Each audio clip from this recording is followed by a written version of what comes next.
बिस्मिल्लाहिर्रहमानिर्रहीम। आप लोगों को बड़ी ख़बर से आगाह करता चलूँ कि फवाद चौधरी साहब भी रो पड़े हैं और कहा है कि पुलिस से धरने पर तशद्दुद और बंदे नहीं मरवाने चाहिए। पहले मैं आप लोगों को फवाद चौधरी का वो बयान दिखाऊंगा और फिर आप लोगों को फवाद चौधरी की मुनाफ़कत दिखाऊंगा।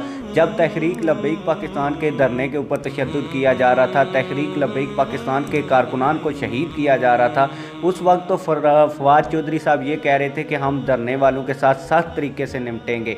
अब MQM के ऊपर थोड़ा सा तशद्दुद क्या हुआ, ये सारे वज़ीर सामने आ गए और नोटिस लेना शुरू हो गए हैं कि MQM के मुजाहरे के ऊपर तशद्दुद नहीं होना चाहिए। पहले मैं आप लोगों को फवाद चौधरी का वो बयान सुनाता हूँ जिसमें फवाद चौधरी साहब थोड़ा सा तशद्दुद होने की वजह से रो पड़े, फिर उसके ऊपर गुफ्तगू करते हैं। आइए वो वीडियो देखते हैं।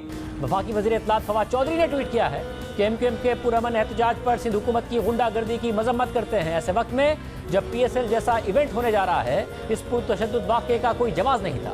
फवाद चौधरी ने मज़ीद कहा कि PTI सिंध की क़यादत इस वाक़े का बगौर जायज़ा ले रही है। हमारी तमाम हिमायत MQM के साथ। जैसा कि आप लोगों ने फवाद चौधरी का बयान सुना कि पुलिस की गुंडागर्दी की हम शदीद मजम्मत करते हैं, ये वही फवाद चौधरी है जब तहरीक लब्बैक पाकिस्तान का धरना आ रहा था तो ये कहता था कि हम धरने वालों के साथ सख्ती से निपटेंगे और पुलिस से पूछा जा रहा था कि आप इनके धरने को क्यों नहीं रोक पा रहे, अपनी ताकत का इस्तेमाल करें।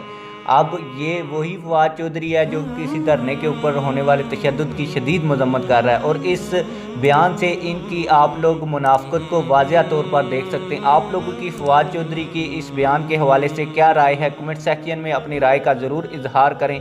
मिलते हैं किसी और वीडियो में। अल्लाह हाफिज़।